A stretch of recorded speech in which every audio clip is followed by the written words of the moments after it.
चलिए अगली खबर की बात करेंगे। बात विदिशा की है, जहां पर सिरोंज जनपद पंचायत में भ्रष्टाचार अपनी चरम सीमा पर पहुंच गया है। दरअसल मामला पथरिया ग्राम पंचायत के राजपुर गांव का है, जहां की ग्रामीणों ने सरपंच और सहायक सचिव पर शौचालय की राशि गबन करने का आरोप लगाया। वहीं जब इस मामले को लेकर जिम्मेदार अधिकारियों से बात की गई तो वो जांच कर कार्रवाई की बात करते नजर आए।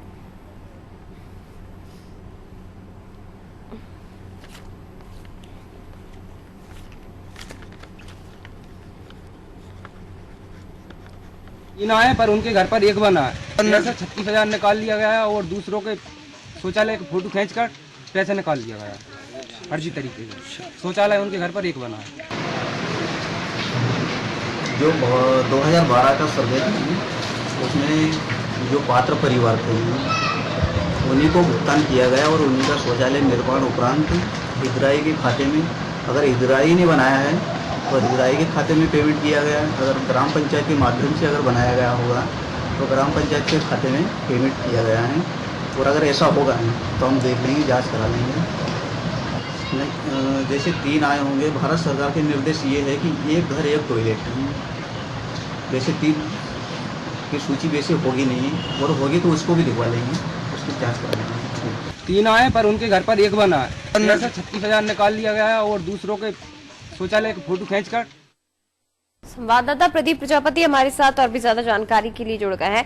प्रदीप जी, किसके द्वारा और किस तरह के आरोप लगाए जा रहे हैं सरपंच सचिव पर? राशि का गबन किया गया है, ये बात ग्रामीणों द्वारा कही जा रही है, क्या जानकारी है इस मामले में? जया जी, जब हमारी टीम अपने पथरिया पंचायत में राजपुर में पहुंची तो वहाँ पर ये देखने को मिला कि गड्ढे तो खुदे हुए हैं। गड्ढे के साथ साथ जब हितग्राहियों से इस बारे में पूछा गया कि आपके ये गड्ढे खुदे हैं, शौचालय क्यों नहीं बने, तो उन लोगों को कहना था कि यहाँ का जो सरपंच है, सरपंच लेडी महिला और वहाँ पे जो सरपंच पति है वो लोगों और जो रोजगार सहायक सचिव है राम बाबू, ये लोग जो है ना शौचालय हमारा बनने नहीं देते और बनने के पहले ही जो है ना पैसे निकाल लेते हैं, फर्जी तरीके से पैसे निकाल लेते हैं। मशीन ले आते हैं, घर पे ही अंगूठा लगा के हितग्राहियों से पैसे निकलवा ले जाते हैं। और इसी तरह राम बलवीर ने आरोप लगाया है कि जो रोजगार सचिव राम बाबू है तो उसके घर पे 3 शौचालय आए थे और तीनों शौचालय में से एक शौचालय बना, बकाया 2 शौचालयों के और साथ में पैसे निकाल लिए। इस तरह का भ्रष्टाचार बहुत जबरदस्त तरीके से हो रहा है पंचायत में, और भी अन्य बहुत सारे भ्रष्टाचार है। और सबसे पहला भी है कि ये नियम नहीं है। अब जनपद से आपने इस विषय में बात की थी तो वो उनका नियम ये कह रहे थे वो कि महिला ही सरपंच जो है ना सब कुछ काम करेगी, मगर महिलाओं को शासन जितना भी आगे बढ़ाना चाहता है तो मगर ग्रामीणों में हालात कुछ और है। सरपंच जो महिलाएं होती है उनको ना तो बैठक में लाया जाता और ना उन्हें जागरूक किया जाता। यहाँ पर सरपंच कौन है प्रदीप जी? कौन है सरपंच यहाँ पर और सचिव कौन है? शकीला भी है जी? शकीला बी सरपंच। अच्छा, हाँ। और जो सचिव है वो है आनंद सिंह, तो उसको तो जो है ना सरपंच और रोजगार सचिव ये उसको तो वहां पे जाने ही नहीं देते जो सचिव है जी राम बाबू। और लेकिन प्रदीप जी, यहाँ पर गलत तरीके से अगर पैसे निकाले जा रहे हैं, सबसे बड़ी बात तो जो राशि आती है वो ग्रामीणों के खाते में आती होगी, और अगर फिर भी ग्रामीणों से गलत तरीके से अंगूठा लगवाया जा रहा है तो ग्रामीणों ने इस बात का विरोध नहीं किया।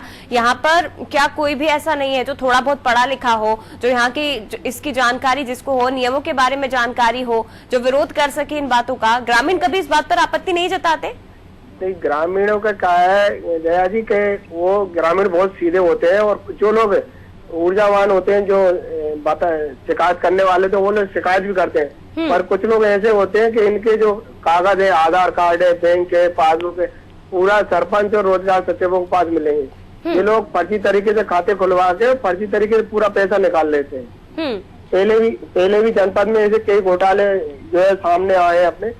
और ये जो है ना सरपंच और रोजगार सचिव दोनों जो है मिलके वहाँ पे ये भ्रष्टाचार करने की सीमा पर चरम सीमा पर चल रहा है वहाँ। ठीक है प्रदीप जी, बने रहिए, आती हूँ आपके पास। हमारे साथ खुद ग्रामीण जुड़ गए हैं, बलवीर, उनसे समझ लेते हैं, उनसे जान लेते हैं एक बार कि किस तरह से सरपंच सचिव द्वारा इन्हें परेशान किया जा रहा है और किस तरह से भ्रष्टाचार किया जा रहा है गाँव में। बलवीर जी, स्वागत है आपका। और किस तरह से यहाँ पर सरपंच सचिव मिलकर भ्रष्टाचार कर रहे हैं?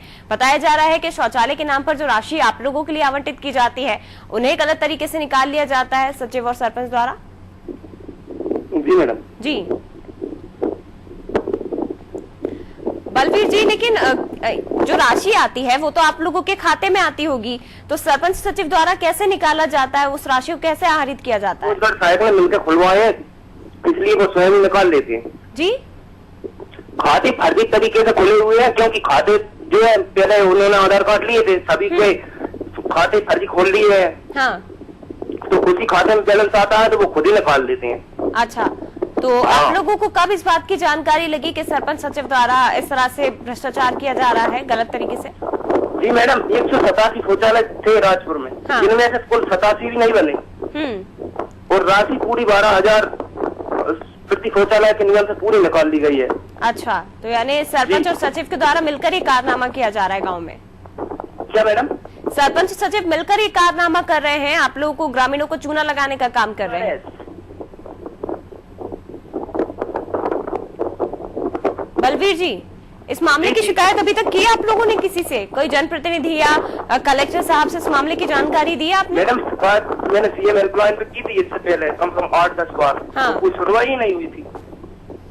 अभी ग्रामीणों ने इसको लेकर कोई विरोध नहीं किया, क्योंकि सीएम हेल्पलाइन का तो स्थिति हम भी जानते हैं, वहां पे फोन अटेंड नहीं किए जाते हैं, लेकिन कलेक्टर साहब को इस मामले की शिकायत की है आपने अपनी तरफ से? जी मैडम की, पर कोई सुनवाई नहीं होती, क्योंकि पैसे दे दिए जाते हैं और बंद हो जाती है बात। चलिए, बहुत शुक्रिया आपका बलवीर जी हमारे साथ जुड़ने के लिए। लेकिन और संवाददाता प्रदीप प्रजापति हमारे साथ जुड़े थे, आपका भी बहुत शुक्रिया जानकारी देने के लिए। लेकिन ये कोई पहला मामला नहीं है विदिशा के सिरोंज का, जहां पर शौचालय के नाम पर राशि निकाली जा रही है। और सरपंच सचिव के कारनामों की अगर बात की जाए तो पूरे प्रदेश में ये खेल चल रहा है कि सरपंच सचिव मिली भगत करके ग्रामीणों को किस तरह से चूना लगाते हैं। ये तस्वीर हम कई बार हमारे इस आवाम की आवाज के जरिए हम देख पाते हैं। लेकिन सबसे बड़ी बात यह है कि इतनी शिकायतें ग्रामीणों द्वारा की जाती हैं और जो राशि है वो ग्रामीणों के लिए सरकार द्वारा मुहैया करवाई जाती है, उनकी सुविधाओं के लिए मुहैया करवाई जाती है, लेकिन आज तक किसी भी अधिकारी द्वारा इन मामलों की सुनवाई नहीं हुई है। और इसी के साथ आवाम की आवाज में फिलहाल इतना ही, लेकिन खबरों के लिए आप बने रहिए अनादि टीवी के साथ।